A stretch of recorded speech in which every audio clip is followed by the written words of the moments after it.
Today wanted to do a little bit different of a video with the NFL season just getting kicked off. Did kind of want to talk through who I thought was going to do well this year. I'm going to get things kicked off with the NFC as two NFC North opponents do play this evening. But to get things kicked off, I do just want to pick the Bears-Packers game just straight off. I'm going to be going with the Bears this evening and just going into their division. I do believe the Bears will be at 10-6 this year.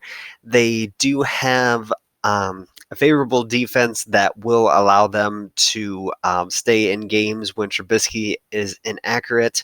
I do believe Khalil Mack is not going to do quite as well as last year with all those big plays, but I do believe the defense can keep them above water and reach that 10-6 mark. For the Lions, do believe they will be at 8-8 this year. With Trey Flowers coming in, the big addition there, I feel as if they've just solidified a couple of things and will be right at even this year. For the Packers, going at 10-6. The new offense is going to sputter at the beginning of the year, but will continue to develop, and Rodgers will continue to become more comfortable with it, and by the end of the year, we'll have the record at 10-6. With the Vikings, I do believe they will get up to 11-5 this year. Kirk Cousins struggled in some spots this year with Thielen and Diggs both going to be able to succeed this year until injuries derail them once again. I do believe Zimmer and the defense will be top notch again and will be able to get back to the mark that they were in previous years before they did pay Kirk Cousins, and they'll be at that 11-5 mark. For the NFC East, I do believe the Giants will have the roughest time here. I do believe that Jones will be in the games often, and they will continue to struggle to a 3-13 mark. Sad to say, the next team that I do have up are the Redskins. I do believe they'll be at 8-8. I think with their quarterback situation, they will struggle enough this year, but their defense will win them a few games. And if Keenum can just manage games, they actually will be pretty solid with the backfield that they do have. I believe the Cowboys will have another mediocre season at 9-7. I do like a lot of what they have on their team. I don't think paying Zeke that amount of money was a good idea in any regard with the way that running backs are able to be kind of replaced more or less. Mike Anderson for Todd Gurley. If your offensive line can block, it is something that will not be nearly as valuable for you. So I think they should have spent their money in other spots. Their defense will slowly start to evaporate after this year as well. But for the Eagles, I do believe they'll be at 13-3. They will be the best team in the NFC, I do believe, this year. They just have so many strong spots. The big mark that they could have going against them is if Wentz does get hurt. If he misses multiple games, this could knock them down very, very quickly. Looking at the other side of the NFC, I'm going to be looking at the Bucks first. I do believe they'll be at that 6-10 mark and struggle through the year. They do have the opportunity to come out and do some things with Jameis. I think they'll be much better in year two if they can keep the crew together, but there'll just be some growing pains that they will not be able to get completely through this year. And the rest of their division is very talented. Next up, I do have the Carolina Panthers at 7-9. They are talented in quite a few spots.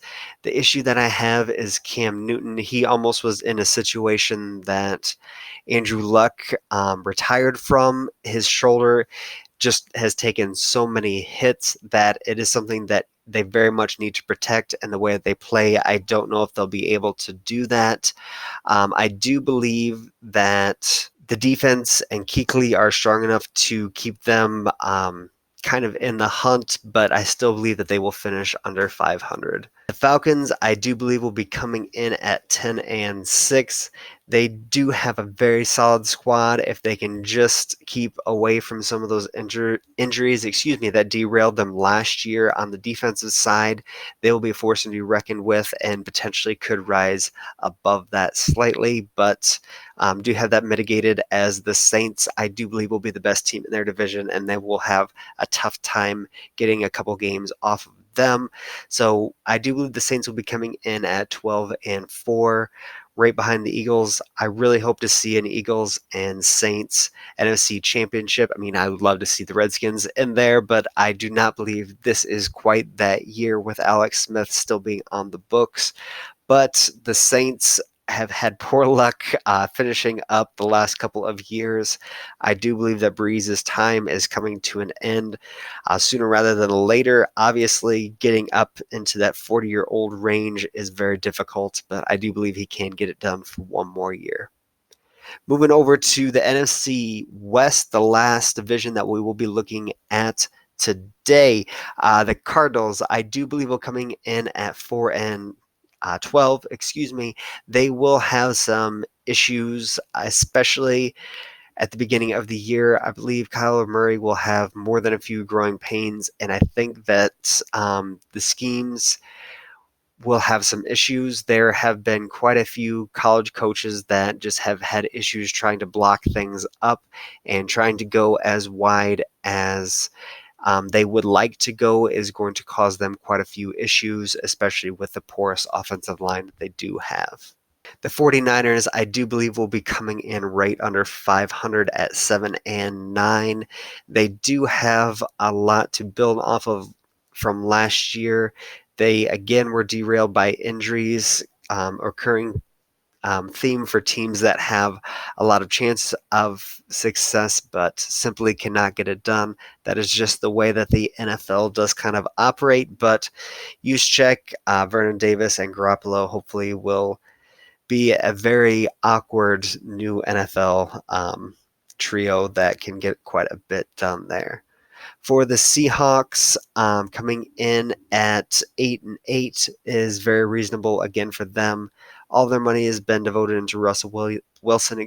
Love him as a quarterback, but he's not someone that you want to have make 40 decisions in a game. If he makes 25, I think he's going to make 24 of those correct.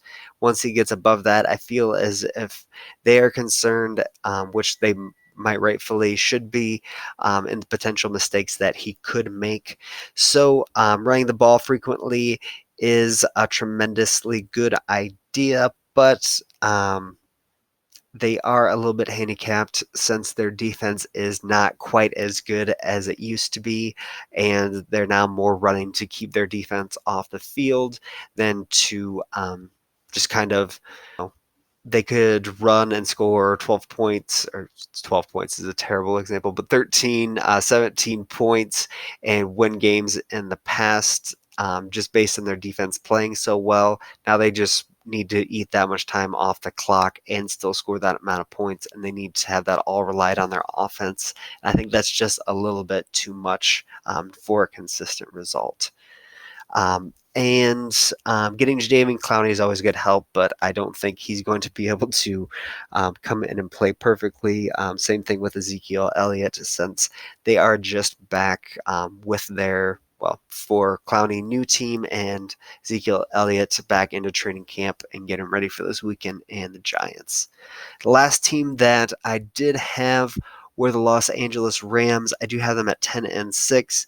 They are ultra talented once more, but as you saw last year, their offense was starting to get slowed down. Todd Gurley is not at 100%. I feel as if they have a very easy path to winning the division, but not to going back to the Super Bowl once again this year.